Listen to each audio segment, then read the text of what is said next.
I feel very celestially educated, so to speak. All right, guys.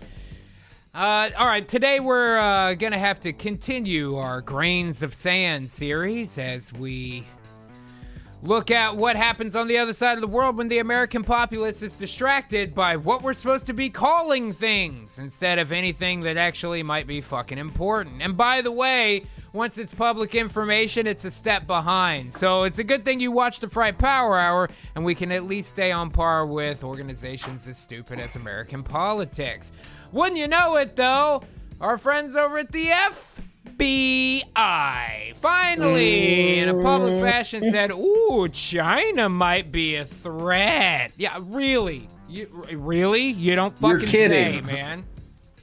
Just catching up right now? The FBI director said the greatest long-term threat to our nation's information and intellectual property and to our economic vitality is the counterintelligence and economic espionage threat from China.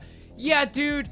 We know. And in addition to that, man, they're calling out all types of military action, not only themselves, but their little fucking buddies too, because they want to make sure that we know that they've got us under their thumb, but that's not going to last too long, China. And they're getting pretty fucking mad about it because this is America and we're not having it. China is furious and warns the U.S. to stay out of their India border clash. What is with this shit recently when motherfuckers think they get to warn the United States? Right? Well, where are they getting the balls? Yeah, who the fuck do you think you are warning us? We saw it from fucking Iran. Saw it from fucking Russia. They wanted to warn us. That never works out for people. And now here we are, China finally is warning us too. And all they're really doing here, friends, and you know this already, is they're trying to call us out. They're trying to draw us out into international conflict so that they can blame us when everything goes tits up. And all of this, of course, is really only due to the only thing that matters to government level finances, and that, of course, is oil. Let's not forget.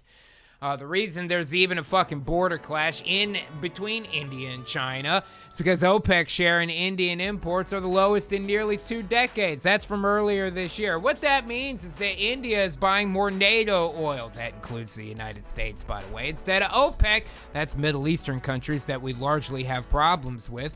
And so because of that, China, who supports those countries, is losing money based on all of this. So they want to put pressure on countries that are in the region who have the option to buy OPEC oil instead, and then frame it around this whole thing where it looks like they're trying to influence politics. But all of that's really just a distraction from what's really important here, and that's always the dollars. Always the fucking dollars.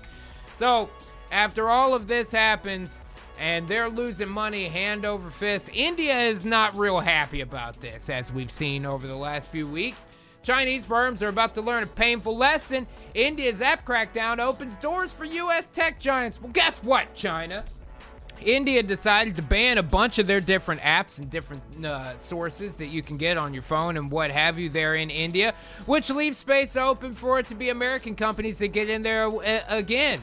Instead, once again, NATO allied countries, people that do the oil trade on the NATO side, not the OPEC side. So once again, you take money, you take income away from China, who needs to import serious amounts of oil from OPEC countries who they also financially back. It's symbiotic for them, provided that their income comes from capitalist ventures on an international scale instead of the bullshit way that they treat their fucking citizens while pretending to actually be a communist government. Now, after all this happens in India, it says, we're going to fucking pull the plug on this. Then finally China goes, okay, fine. All right, I'm sorry, guys. I'm sorry. Our bad. India and China agree to ease tension on the border. China says, fine. We'll back it the fuck up, man. Just don't do anything rash. We got a really big plan we're working on here, and we don't want it to get fucked up. In fact, they walked away from it and said, you know what? It's India's problem. It's not even our problem. Lest we forget that it was the Chinese military who encroached on the border and killed Indian military personnel with rocks. Smashed them in the head with rocks. That was the Chinese military. And now they're going, ooh, it's all up to India. Balls in your fucking court now. And besides, we're big China. We got our own fucking people to oppress. Hong Kong security law may break international laws. Fucking you don't say, dude. Really? Jesus Christ. That's a big you don't say from me. And we're not the only ones that notice that shit, man. So China's And yet like, the UN okay, is all fine. up China's ass, you Yeah, know? that's what it says. UN experts call on China to explain apparent breaches of human rights obligations. Meanwhile, the UN Security Council won't back the United States in trying to extend arms embargoes on Iran because they're being backed by China, at least in our estimation. But the UN goes, oh no, nothing's going wrong there. Let them trade nuclear weapons on an international scale with the supposed communists. I'm sure nothing will go wrong. Meanwhile, when something happens directly in China, the UN wants to hop all up in their ass like they're worth a goddamn in the first place and accuse them of human rights violations. Well, China don't really have time for that either, any more than they did for India. They go, fine, you know what? We got other stuff we can do. We could, try to meddle in the U.S. election, right? That's a China thing. We like to do that pretty good. Okay, what else can we do here? By the way, we could get our buddies to help us with that U.S. election 2020. China, Russia, and Iran trying to influence vote. China, Russia, and Iran trying to influence vote. China, Russia, and Iran. How many months, guys?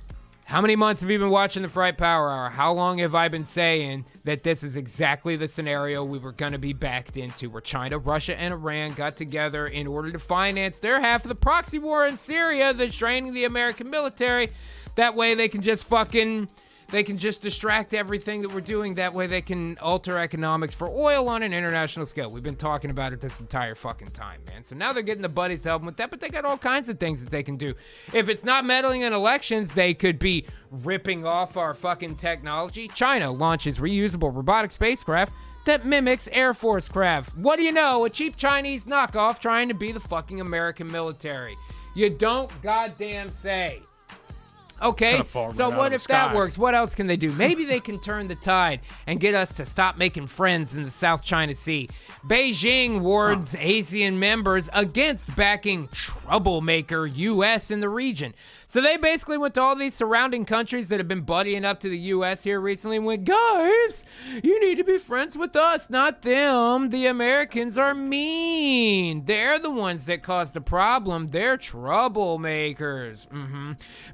China's foreign minister calls on Asian countries to jointly maintain stability of South China Sea again. Now they're saying that we're going to disrupt the region, and it's their job to get other people to join their little fucking coalition, literally to oppose the U.S. And this doesn't send up any red flags to the UN Security Council. That's fucking ridiculous, man. All right, so let's say that doesn't work. What else can China do? How else can they talk shit? Well, they can point it right at us.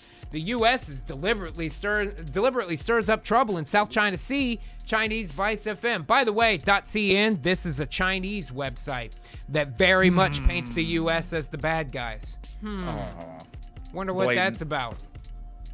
So according to China, the U.S. are a bunch of, we're the troublemakers. We're creating problems in the South China Sea. Was it not China last week that was trying out their fucking missiles right in front of a U.S. naval command and pretending it was a military exercise just so they could try to flex on us out there? You remember that? And now we're the fucking troublemakers. I'm with there, my eagle is screaming right now. Just scream! Bro, I know. If your eagles ain't flapping right now, they should be. And so what happens after that? Do they ever get busted for lying? Well, fortunately, yes. Beijing Sea Dragon underwater weapons are revealed amid U.S. row. So while they're pretending that we're the troublemakers in the U.S. Sea, little do we know they are setting up underneath naval carriers with underwater weapons and pretending they don't know what the fuck happened, man. Oh, these motherfuckers. I'm telling you, dude, these motherfuckers are getting... Did you watch the new video on the Gulf City channel today? It was about them shoring up production to prepare their war machine, man. It's all... when you look at the economics, when you follow the money of what they're doing, here it is. What did I fucking say? Better, G. Can you write us a better future, please? I need to write us a better future. I keep getting proven right about how fucked up this shit all is. I'm not a criminal. I'm an artist working in an unpopular medium. Can I just speak to you? I mean, really speak to you like man to man. I've known you for a long time, William. And I know about your penchant for spying on women.